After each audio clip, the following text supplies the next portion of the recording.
What actually needs to be in place for these agents to start capturing them instead of losing them? Having easy conversations. You have so many opportunities for these people, and it's stuff that they're not educated about. You drive down the street, look how many industrial, retail, office buildings there are. I mean, not as many as houses, but you got to think about each one of those as an opportunity. And you're going to get a lot of no's before you get a yes, but that's just on the cold side. Who put you in that lease? Why did you not put them in that lease? Because you have that ability to do that. It's your client. You want to control them, and you want to make sure that they know whenever they have a real estate need, they're coming to you.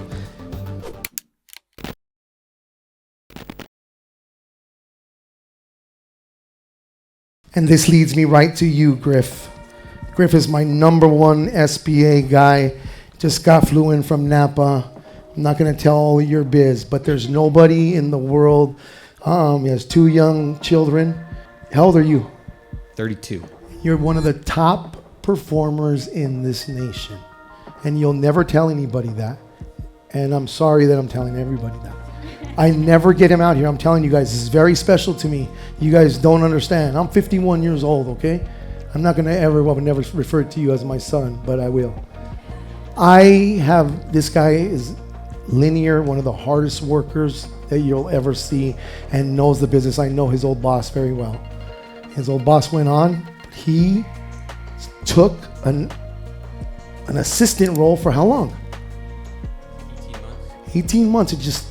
And that assistant role at the SBA is you're the run of the runs. Step on you and you learn. And now being a top producer, I'm going to put you in a bad spot because you just heard Jazz say the system is broken. You tell them who they teach you to market to. Tell everybody here, Griff, when I call you and you took me to an event, how come I was the only finance broker at the event? Griff, who do you market to every day? Bankers. And why as a company, I'm not going to say as a company because it's an industry, right? As an industry, they teach you guys not to go to any of them. To only go to bankers. And why? Banks don't do deals.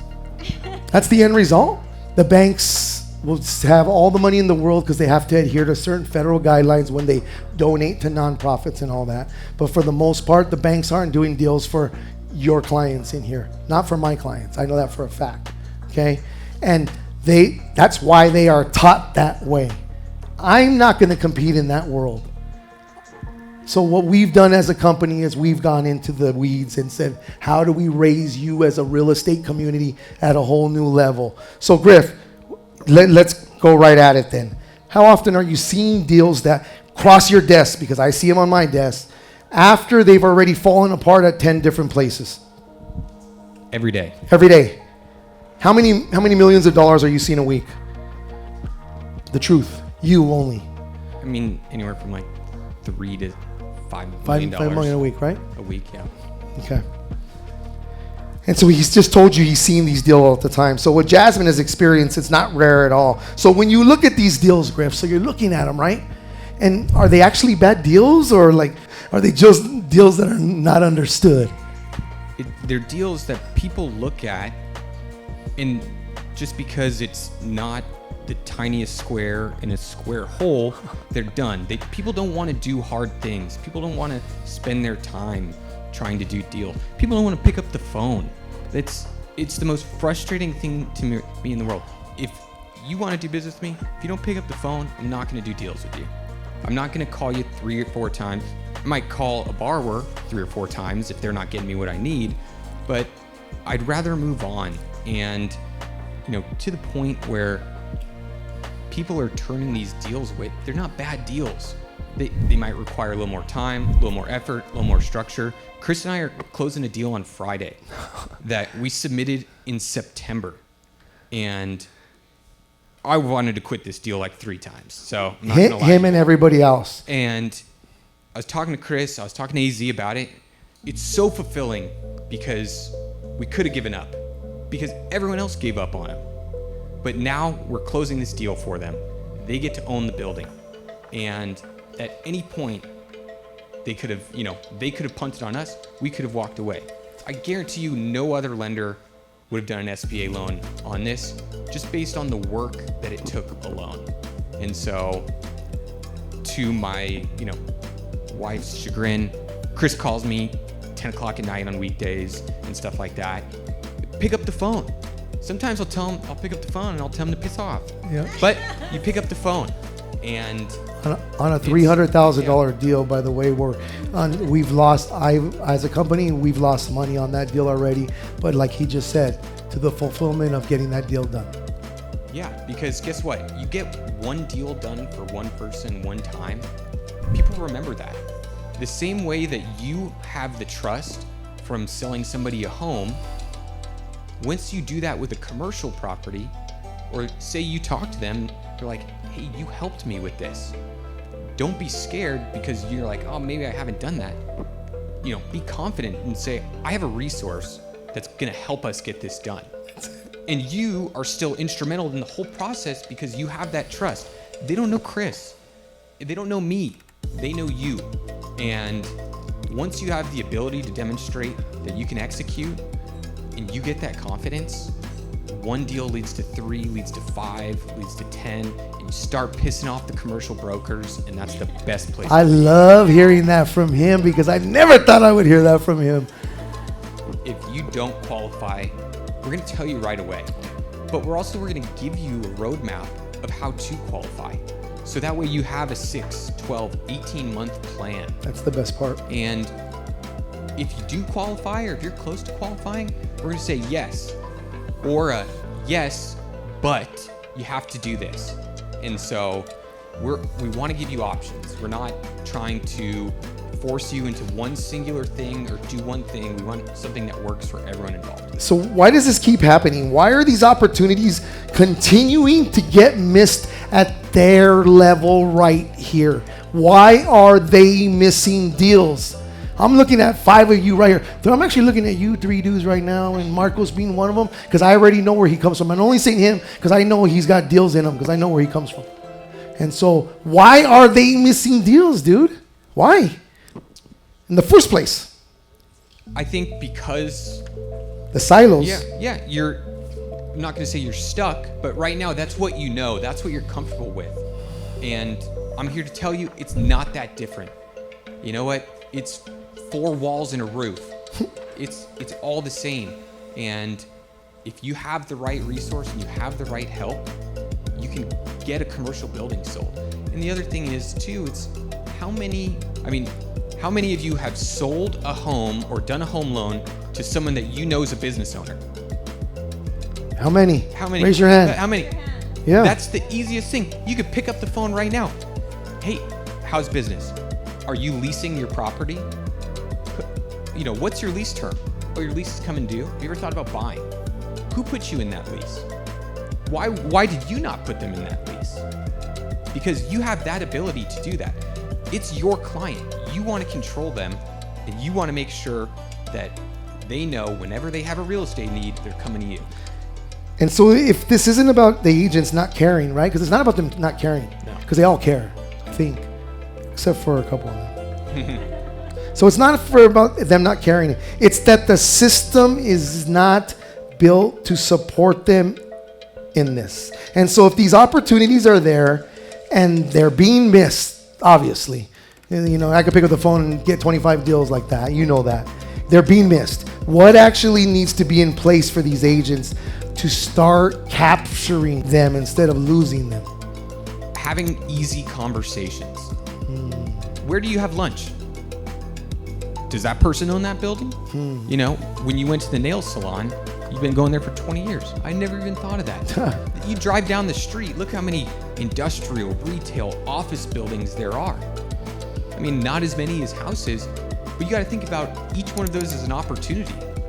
And you're going to get a lot of no's before you get a yes, but that's just on the cold side. On these warm leads, you give yourself, a structure where, hey, you have that conversation. This guy's, hey, I would be interested in buying something. I never thought about that. I paid $200,000 in taxes last year. this interest write-off alone is going to save you $120,000. I think that's, Chris and I did like a $5 million loan. I was about to ask you to talk about that. This guy paid like $800,000 in taxes. $798 in taxes, Griff. And then his interest write-off alone basically brought that down to high six figures, or high five figures. Yeah. Sorry. It's like, okay, yeah, you're still paying $100,000, but I just saved you $700,000. Yeah. And here's the other thing that Chris talks about all the time.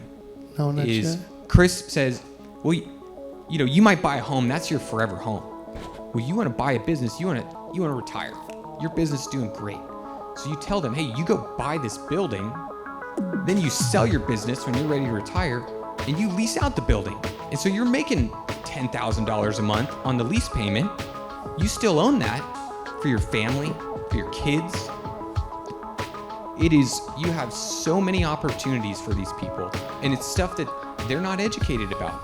The small business owner is, I'm not gonna say uneducated, they're just unaware of what opportunities are available to them. They're unaware. They only know one thing. Put your head down and work. And I know my business, and I know that only. Just as much as we're telling you to connect the dots, they need someone to connect the dots for them. And that's it. They know how to work. Yeah, and listen, we ask for these things. We deal with business. Some business owners we deal with have a CFO. Some have a controller. Some of them don't know what a balance sheet is, have never, done that, and that's okay. Because if you go to your bank and they say, we're going to get you pre-qualified, and they say, what's a balance sheet? They are not going to ever talk to you No again. banker will talk to them. And that's 99% of my clients. Okay? I guarantee you that's probably yours. Yeah, and we have that conversation, and it's, well, why? Like, who are you connected with? Why is your CPA not helping you? Why do you not have this education? And the best part is, when they do the balance sheet with Chris, you learn about your business. The balance sheet is instrumental to the health of the business, and sitting down with Chris, talking about the balance sheet, educates them about their business in ways they didn't know. And so I think just having a resource like Chris, leaning on him, someone that's available and willing, is huge. It's a huge resource for you. Don't be afraid to pick up the phone and call him, because he's gonna take care of you.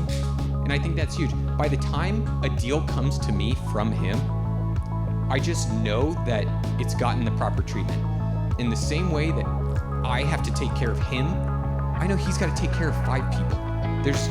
He's got to take care of the borrower, the residential real estate agent, the loan officer. And so it's about, taking care of the right people and the borrowers, option one. Option one. And as we end here, because it's important that I end with you before I bring the ownership of the winery here and get to AZ Anibal Zavala, I appreciate you being here. It means a lot to me. And without the structure and collaboration, even with good opportunities, they will continue to fall through without having resources. 100%. Any last thing you could tell them that when they leave here today, I want them to go out and get a deal. I want them, if they don't get a deal, it's their own fault. Tell them what they need to do to leave here today and get a deal. I mean, the easiest thing to do is when you leave and you sit down at your desk, make a list of 5 people you've sold a home to that are also a business owner. Is that it? Just 5, and have a conversation. Maybe you don't need a deal. Maybe you don't get a deal, but have that conversation, because guess who else is really connected? Business owners. And they say, oh, I'm not doing that, but I know my buddy Johnny's property down the street is for sale, and if he doesn't buy it, they're going to kick him out. And so having that conversation is paramount, and it's so easy for you guys. You don't need to be an expert. All you need to do is call them, check in, and find out what their plans are. What do they want to do? What's important to them? We appreciate you. We call that checkbook marketing. If you look up the type of marketing that I preach all day long, I preach checkbook marketing. Anywhere where you spend any type of dollar, change your tires, color your hair, cut your hair, do your nails, it allows you to ask them for business. They want your money, you want their business. I appreciate you. I'm going to let you, because I know you got to get all the way up to the top of the valley, Santa Clarita Valley, that is. So I appreciate you. Thank you very much before we head over here. So thank you, Griffin. A round of applause. Yeah, we got some deals we got to fund, so thank you. I wanted to make sure I introduced the ownership of this beautiful place so that we can talk about it. Talk to these great people here, give them some history on this great place and your family. We got to meet your brother, I think, last time? Yes. So now we get to meet you. Tell him. He's the prettier one. Yeah. All right. Thank you guys for being here. And I just want to really quickly thank Jamie for reaching out to allowing us to host this event. Yes. So thank you, Jamie. So I'm Samantha Dofo, and I am technically, my dad calls me pole position because we are a racing family, hence the motorcycles. That's position number 1. Yes. So firstborn. My dad came from Argentina in 1975 with about $5 in his pocket and started an auto collision repair shop in Orange County. He had a heart attack at the racetrack on a motorcycle. Kept coming into the pits, popping aspirin, saved his life, had a quadruple bypass, and this is how he had to heal, by planting a vineyard and working on motorcycles. So this all came sort of as we had no idea we were going to do this for a living. He plants that vineyard right here in the parking lot, which produces our field blend Mistura. It's a 60-40 Cab Syrah blended vineyard that is now going to be 30 years old. He was the rebel in wine country because at that time in the 90s, the county hadn't approved this length of wine country. So he buys this residential property and basically does whatever he wants. One day we're, hanging out, people start showing up because his vineyard's pretty, and my dad's foreign, so he doesn't care. So he's like, come in to my living room, I'll pour you wine, cash only. A few years after that, we got in trouble, and we were forced to buy the land connected to us, which is 10 acres. Oh, they made you buy it? Yeah, we had to buy, off of my cousin. Oh. Who charged us what he thought the future value was going to be. So, of course, we didn't talk to them for like 15 years. Happens all the time. Yeah. And so that allowed us to then become legal and open a tasting room. So officially we've been open since 2006, but we've been selling wine since 2002. And it's been a blessing for all of us. My brother and sister and I took over officially 8 years ago, but technically we bought my dad out last May. He is, retired. But if anybody wants to do a wine and culinary tour in Argentina, he has a new business called Dofo Tours. And he takes 10 willing people to Argentina and gets them really full and wasted. So, yeah. Does your, for the sake of being here, yeah, does your dad know business owners? My dad only knows business owners. That's all I'm going to say. Yeah. So, and I just want to let you guys know, I know what a balance sheet is. Yes! Yeah. We actually check our financials pretty much monthly. We have a review with the big boss. But yeah, he gets a nice allowance now, so it works out. But the motorcycles have been a part of our life also since we were little. We grew up riding in Baja, particularly San Felipe. We all race against each other now because my dad does all the restorations and builds our race bikes. So we road race, which the Moto Dofo brand was created by us in honor of our father and his collection, which now has an entire line of wines, clothing, and being, escorted into the motorcycle industry without having to sell any motorcycles, which is great. So we've been blessed to host all the OEMs here. We show MotoGP on Sundays, and we became last year the official wine of Kawasaki International. Oh, it's delicious. Yeah. The journey of entrepreneurship, huh? Yeah, we're in distribution in Tokyo. If anyone never goes, look for our wines out there. As a result of that, they gave us 2 really cool golf carts. So. In Orange County in Santa Ana. Santa Ana, Yeah. Dopo Body and Paint. Dope Yeah. body and paint. So I grew up thinking that I was gonna run a body shop. And female oldest. As the oldest, yep, so I could write an estimate, if anybody needs an estimate on car. Or if anybody wants to partner with somebody who owns a body shop, maybe I'm playing. But No, that industry died. guy, no. It died, unfortunately. But the wine industry is taking a hit right now, so it's really important that you buy wine, drink wine, you know, all that non-alcoholic stuff. You don't need a mocktail. You just need a really good glass of wine. Make sure it's made properly. We are old school in our practices, so everything is done by hand. So our production is actually quite small in comparison to a lot of the wineries here. We're about 7,000 cases a year, which puts us in the category of boutique small winery. We're very hands-on, so all of our fruit gets touched by all the workers and made sure that the best quality fruit is going into our fermentation process. And our machines are only Italian, because we don't buy anything Russian.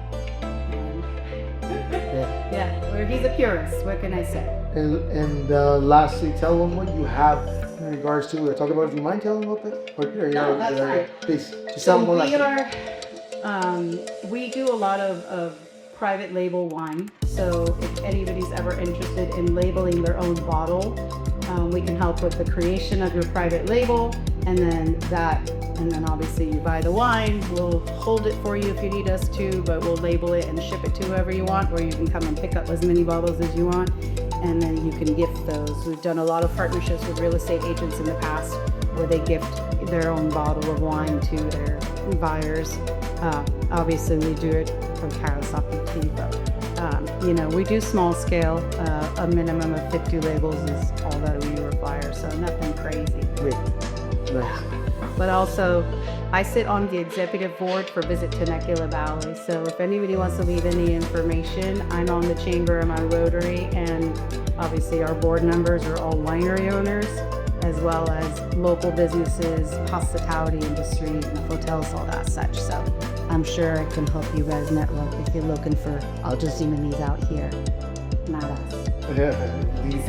Well, we appreciate you allowing us on this unbelievable property. We've got some great stuff being released about your company on YouTube. The last time we were here, it's coming out here in the next couple of weeks. We're excited to release it. What an unbelievable spot. Love the journey on the motorcycles. So thank you for having us. Absolutely. I just want to say, if you guys are World Cup fans, we'll be showing games. We've got this screen, we have an outdoor screen. We'll be showing games, having food. So and right wine. now, obviously wine. But come visit us. Thank you. Appreciate you. Real quick here. Yeah, and so when we get over to AZ, this is Anibal Zavala first. I refer him to AZ because I'm always saying his name and I can't say it. It's right. easier. Call me AZ, it's easier. Yeah. Anibal Zavala here. And as I get going, AZ, let's just get at it. I mean, let's just talk about it. What you're seeing. Talk to them, being that you are seeing our deals every day. You see them come through our pipeline. We manage them through the pipeline. And when the deal falls apart, when they actually fall apart, what's the real difference? How are they being the agent out here? How are they bringing all that together when it falls apart? Most deals fall apart when all we get is a name and number and a text saying this person wants to buy a building. In residential, if I were to call any of you and tell you I have a person that wants to buy a $5 million property, none of you guys would get excited. You say, does he have money down? Does he have other properties? Has he bought before? You try to get down to the bottom of things. And in commercial, it's even more. You need more information. You need to know two main things, which is intent and their pain points. If you have those two things, you can lead the conversation. It could take you 10 minutes. It could take you 4 hours like he was doing the other day. Thanks. But eventually you have enough information to present the deal. Like Griff was talking about, he already left. It's not easy to get these guys to look at deals. Regardless if you have $3 million in revenue, $5 million, we have business owners who sometimes think they're hot shots and they don't have to follow the rules. That's incorrect. So the more that we can get up front and the more that you can learn what your job is as you're getting started, which is gathering information, organizing that information and presenting it the correct way, you're going to get a lot more interest from anyone who's in the banking industry, anyone who does commercial, and even us, because the calls are nonstop, guys. I have the same numbers, the system numbers, the phone never stops ringing. Sometimes the same person, like the one he mentioned, we're not going to say the name, but that person is calling and they haven't provided all the information, you know? So not following the process, not following the structure, not following the way that the commercial world works is what tends to have deals fall apart, especially at the end, which is obviously horrible. No one wants to lose their deposits. Yeah, so at a simple level, as we get through these, speed up this real quick. When an agent recognizes one of these opportunities and they bring it into the right system, what happens from their perspective? Tell them what happens. This is pretty simple, actually. You guys already do this. You get the information, you present them to your lender, right? In this situation, why we see a lot of agents try to leave their role and try to be experts in the SBA. Why would anyone do that? Is anyone here an expert in the FHA? No, I'm sure you guys know the basics, right? But no one is an expert in the FHA. You also get very clear on what your role is as an agent. That's probably the most important thing. Yeah. Your role is the same as residential at the very beginning. Again, it doesn't change. The timelines are similar, but they're not the same. The processes are similar, but they're not the same. So I'm not trying to tell you guys to get into escrow and put 30-day deadlines on those escrows, because that's a big deal. But ultimately, if you don't know what you're doing, call myself, call Chris, try to get an understanding of what you need from that specific industry or that specific owner, and then bring that information the way that we ask for it. And you're gonna get your calls answered, you're gonna get answers for your clients as quickly as possible as well. So at the end of the day, do agents need to be experts in all of this? Does an agent in here, do they need to be experts, or do they just need to recognize the opportunity and know where to take it? Oh yeah, no, only in that first part, guys. Only in that first part, we will teach you how to find the intention of the client, how to find their pain points, and ultimately how to deliver them to the lender, how to make that appointment on behalf of the lender and yourself, and then get that client onto the call. That's all you have to be an expert on during your first few transactions. So if the barrier isn't knowledge, right? It's not knowledge? No.